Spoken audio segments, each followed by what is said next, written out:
Olá, hoje começa um novo projeto, eu, a Nicole, a gente gosta muito de ler e estudar juntos, e aqui no Instituto Curupira de Ciências e Tecnologia, a gente acredita que a melhor forma da gente estar rodeado de boas pessoas, cara, é a leitura. Através da leitura, você consegue se aproximar da mente de pessoas que modificaram toda a história, modificaram toda a forma de pensar, de agir, e hoje nós vamos trazer uma reflexão.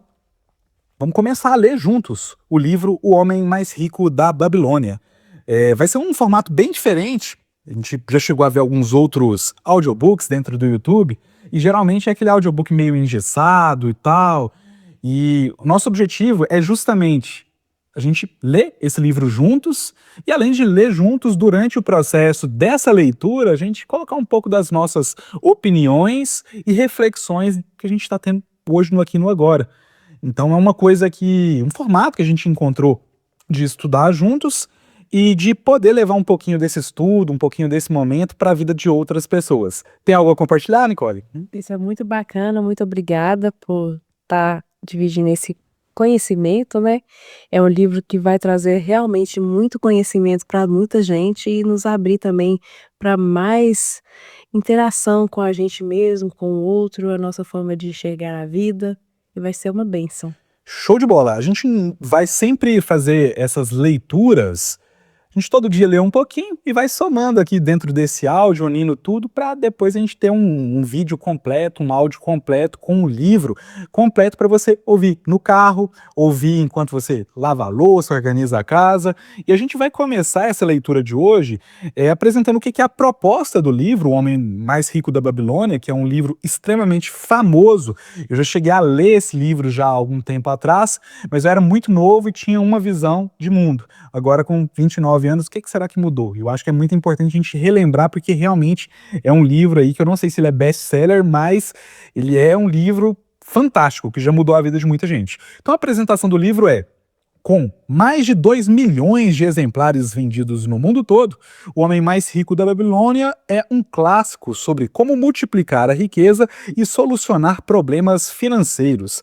Baseados no segredo do sucesso dos antigos babilônicos, os habitantes da cidade mais rica e próspera do seu tempo, George Sam Clason, traz soluções sábias e muito atuais para evitar a falta de dinheiro, não desperdiçar recursos durante tempos de opulência, buscar conhecimento e informação em vez de apenas lucro e assegurar uma renda para o futuro, manter a pontualidade no pagamento de dívidas e, sobretudo, cultivar as próprias aptidões, tornando-se cada vez mais habilidoso e consciente.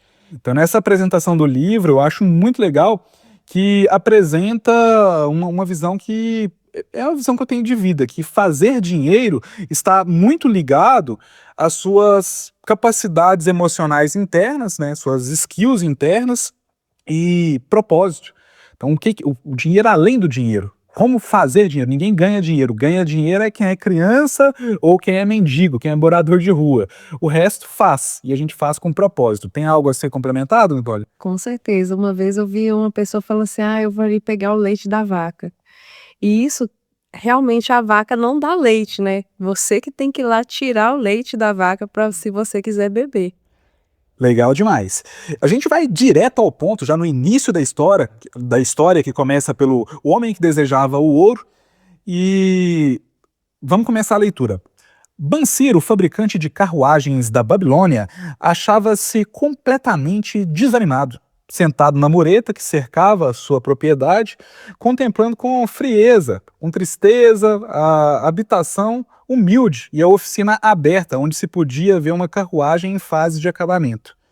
De tempos em tempos, a sua esposa surgia ali na porta com um olhar furtivo, que lhe endereçava nesses momentos a lembrança de que a despensa já estava quase que vazia e que ele deveria já estar trabalhando para terminar o serviço que estava encomendado.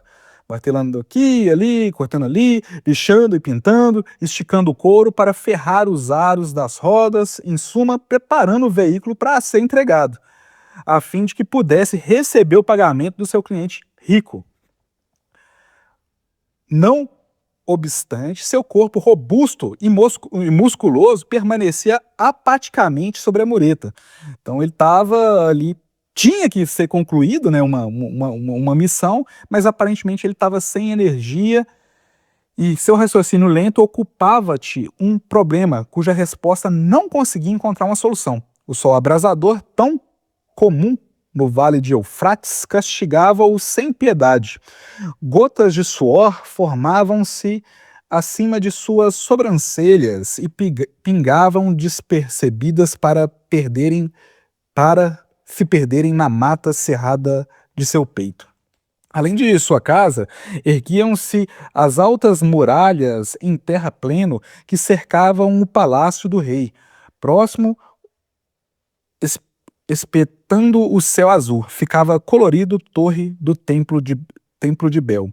À sombra de tanta grandeza achava-se sua moradia, e de tantas outras muito menos limpas e bem cuidadas.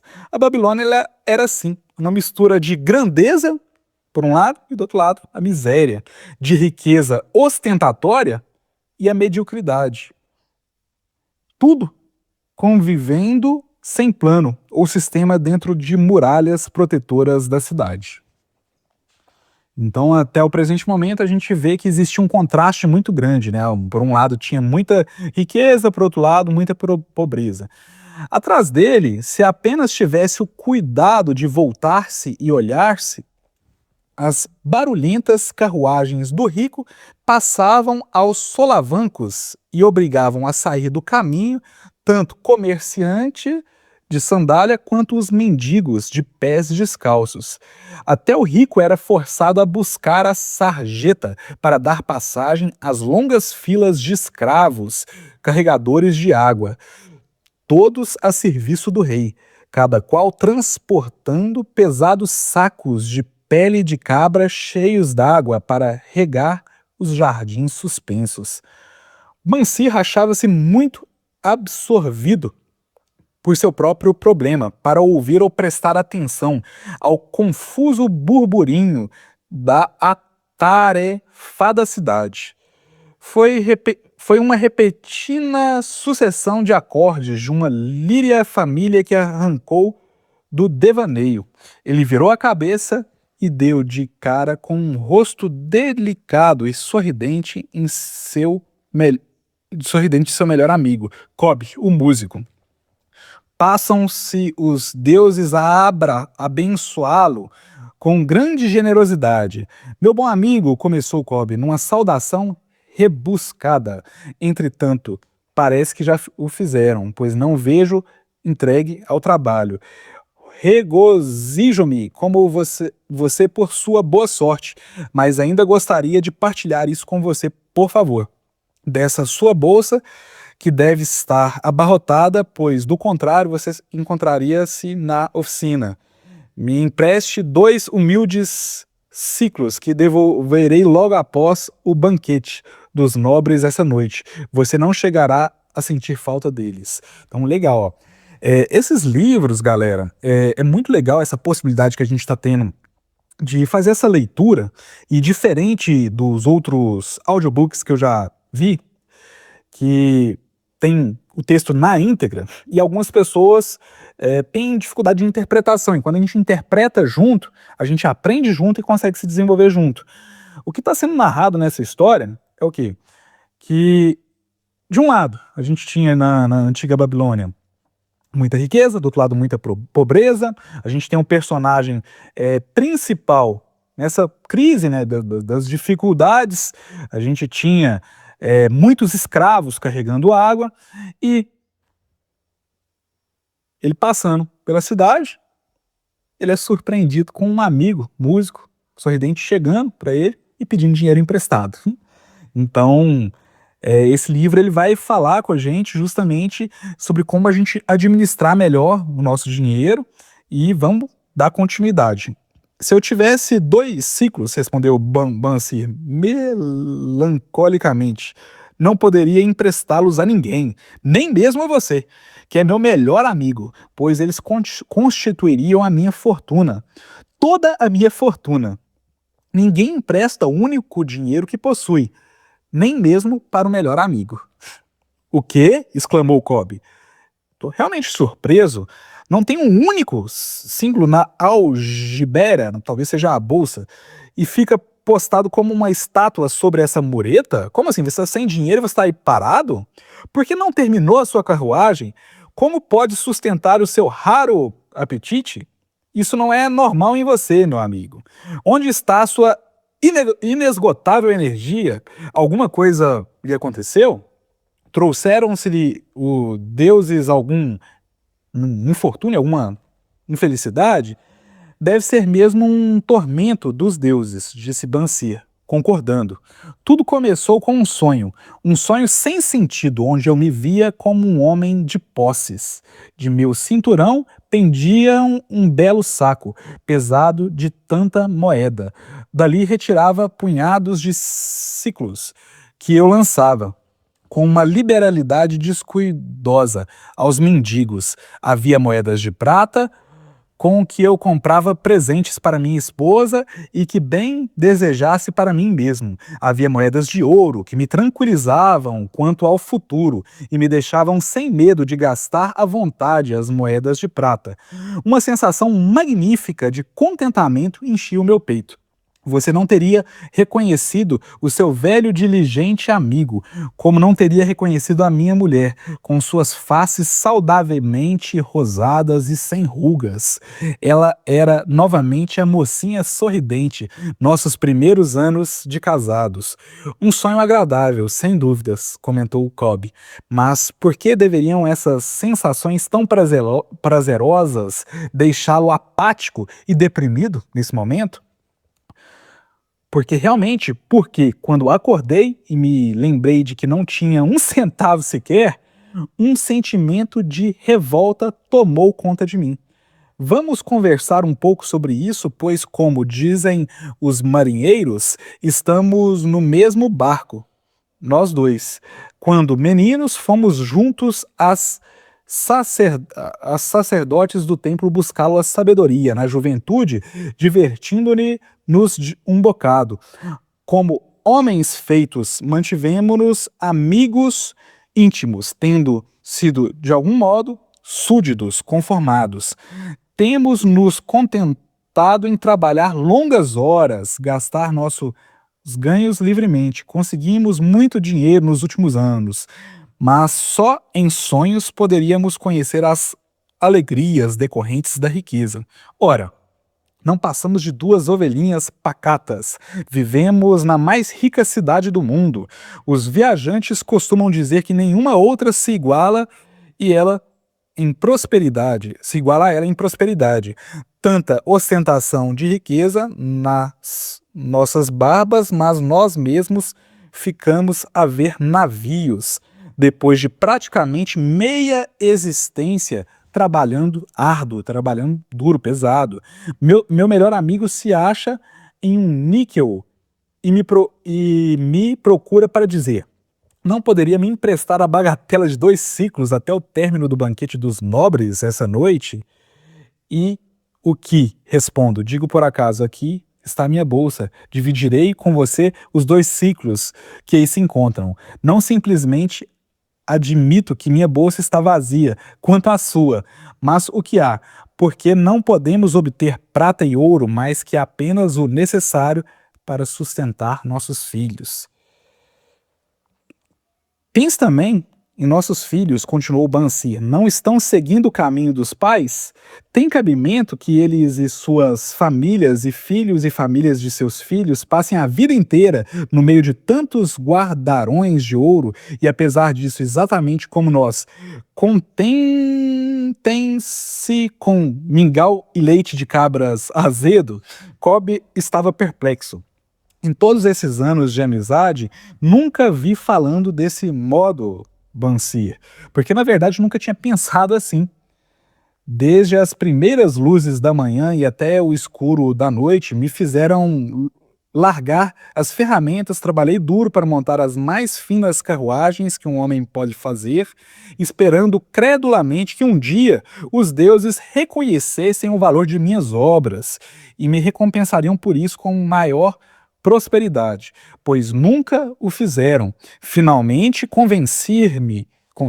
finalmente eu me convenci de que nunca vão fazer. E é esse o motivo da tristeza que rói o meu peito. Quero ser um homem de posses, quero ter minha própria terra e animais para criar, quero ter roupas finas e dinheiro. Muito dinheiro. Estou disposto a trabalhar com toda a força de meus músculos, com toda a perícia de minhas mãos, com todo o tirocínio da minha mente, mas quero que os frutos do meu trabalho sejam fartos. Qual é o problema com a gente? É o que eu volto a lhe perguntar, porque não podemos ter o nosso justo quinhão de coisas boas, tão abundante naqueles que têm ouro suficiente para comprá-las? Quem dera tivesse uma resposta, replicou Cobb. Sinto-me tão pouco satisfeito quanto você. Meus ganhos com a lira vão rapidamente, os meus ganhos com a música vão rapidamente. Muitas vezes tenho que inventar para que a família não passe fome. Eu tenho que me virar. Além disso, venho há muito alimentando o profundo desejo de adquirir uma lira grande, o bastante para que possa verdadeiramente tocar os acordes musicais que se multiplicam em minha mente. Com um instrumento assim, eu poderia compor músicas melhores do que aquelas que o rei ouviu até o momento. Com uma lira que você, sem qualquer favor deveria ter, nenhum homem em toda a Babilônia poderia fazê-la vibrar mais docente, a tal ponto que não apenas o rei, mas os próprios deuses ficariam delicados. Porém, conseguir tal coisa, se nós dois somos tão pobres quanto os escravos do rei? Ouça o sino. Aí vem eles. Bom, Bansir apontou na direção da longa fila de semi-despidos em sua renta carregados de água que subiam penosamente a rua, vindo do rio. Arrastavam-lhe alas de 5, cada qual vergado sobre um pesado odre pela pele de cabra. Um belo tipo de homem é aquele que está conduzindo. Cobb indicou o tocador do sino, que ali na frente estava, sem carregar nada. Um homem importante em seu próprio país, como se pode ver. Há muitos bons tipos ali, acrescentou Bansir, concordando com o amigo. Homens tão bons quanto nós, homens altos, louros do norte, risonhos, negros do sul, os morenos dos países próximos, todos marchando juntos, do rio até os jardins, um após o outro. Dia após dia, ano após ano. Nenhuma expectativa quanto ao futuro, diferente ou melhor. Camas de palhas para dormir e papas terríveis de cereais para comer. Coitados desses pobres brutos, Cobb. Coitados realmente. Mas me fez ver que não somos muito melhores do que isso, embora consigamos ser homens livres. É verdade, Cobb. Por mais desagradável que seja a ideia, não queremos continuar levando ano após ano uma vida de escravos. Trabalho, trabalho e trabalho, sem chegar a lugar algum. Então, hoje, a gente está na página 19 do livro e a gente vai fazer em episódios. Eu acho que vai ficar mais digerível do que a gente fazer um audiobook todo direto, a gente publicar, né, essas reflexões, talvez em vídeos de 30 em 30 minutos, todo dia ler um pouquinho. E o que a gente está vendo aqui, qual que é a sua interpretação até o presente momento, Nicole? Bom, a desigualdade, né, social que sempre existiu, né? Esse livro é um livro mais antigo, mas ele ainda trata dos mesmos problemas que estamos enfrentando nos dias atuais. E essa questão da desvalorização do trabalho, né? Então ele se vê ali reclamando que tem uma comida que está estragada para os filhos, né? Então quantas pessoas não tá vivendo de forma desleal, né? Tipo, da pior forma possível, tá oferecendo ali para os seus próprios filhos o pior, porque infelizmente não consegue lidar ali com a dificuldade de um trabalho. E hoje em dia a gente está vendo essa questão mesmo das empresas, né, muito importante a Casas Bahia, que é uma empresa que a gente viu desde pequenininho, passou na Faz televisão. parte da nossa cultura, da nossa Isso, infância. e fechando, então, a gente entende que a desigualdade ela é tão grande que tem muitas pessoas a um nível abaixo da miséria, né, vivendo uma vida escassa, oferecendo o pior para os seus filhos por causa da desigualdade, o excesso de poder que está dominando sempre de um lado e o outro arrastando para poder conseguir se alimentar e alimentar os próprios filhos. É terrível essa sensação. Eu acredito que esse livro ele vai fazer a gente se questionar em várias das nossas certezas que geralmente a gente tende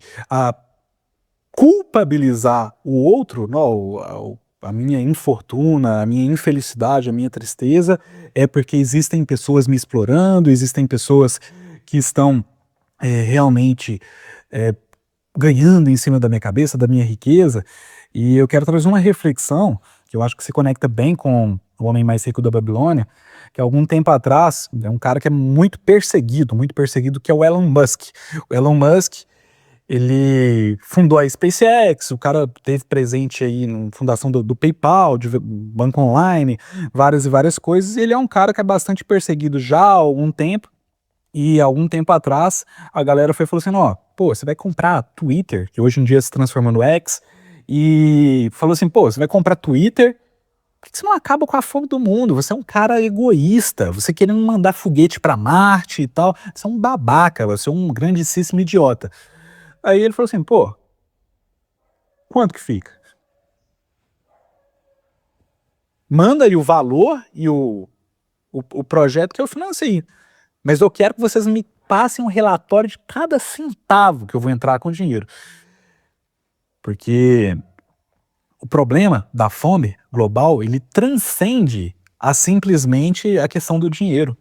Então, nesse livro aqui, ligando com isso que estava sendo falado, olha, por exemplo, o músico, ele queria comprar um instrumento maior para poder fazer mais música, e muitas vezes, na nossa vida, a gente utiliza, né, nossa, eu trabalho como CLT, ou sou entregador, sou motoboy, não, eu preciso de fazer mais entrega, se eu tiver uma moto melhor, eu vou conseguir ter uma melhor performance. Ah, não, quando eu tiver um carro, aí que vai solucionar. Então, a riqueza, existe alguns princípios universais que sustentam e que fazem com que essa prosperidade ela chegue na nossa vida e que muitas vezes a gente não está preparado, né? A gente não saber quais são esses princípios universais, coloca a gente para poder ficar girando em volta.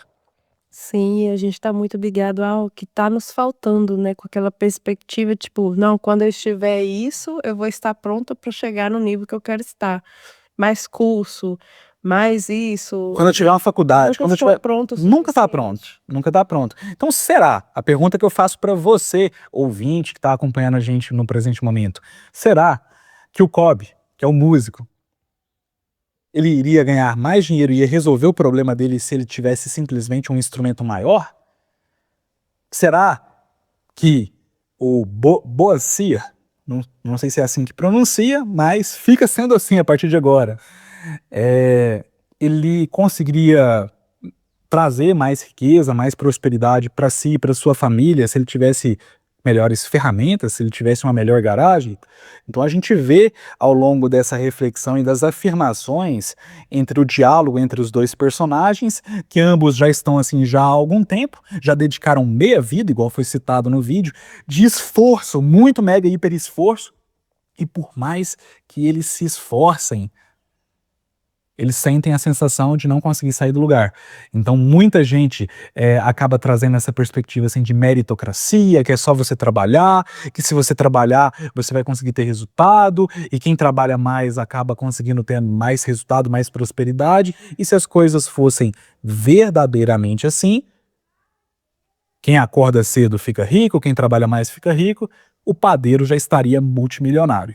Então essa é a reflexão que a gente deixa como essa principal primeira, né, o primeiro episódio aí da nossa leitura do Homem Mais Rico da Babilônia, e tivemos no próximo episódio. E deixa aqui nos comentários qual que é a sua sugestão. Você sugere alguma adaptação para nossa leitura? diminuir talvez os comentários e ler mais. Então aguardamos aí o feedback de vocês, beleza? A gente tentou trazer algo que a gente já faz no dia a dia e transformar isso também num conteúdo e compartilhar essa inspiração para outras pessoas e famílias. Algo a complementar? Só uma coisa bem breve, para não ficar muito longo, é a comparação que ele faz a pessoa que está num nível pior do que ele, para ele se sentir melhor do que ele está. Ele compara que ele está melhor um pouco do que os escravos, que não estão livres. Isso também serve para o nosso dia a dia, que às vezes, em vez da gente buscar elevar o nosso padrão e querer atingir um objetivo mais alto, que é onde a gente realmente merece estar, a gente fala assim, não, eu pelo menos estou melhor do que aquele dali. Então, e aí abaixa a ideia dele e traz aquela gratidão momentânea, forçada, né, que na verdade ele não queria estar naquele lugar, mas ele está melhor do que o escravo, né, que está em uma situação bem pior do que a dele. Mas qual que é o objetivo de trazer isso? A gente tem que querer alcançar o melhor, sempre para a gente poder estar alcançando o melhor para os nossos filhos, para todo mundo que está à nossa volta, que isso é a ideia, né, da riqueza, da prosperidade. E para finalizar, essa ideia de comparação faz a gente sofrer demais. Se for comparar alguém, compare a você mesmo. Ser Exatamente. hoje melhor do que você foi ontem. Exatamente. Abraço e até a próxima. Até breve.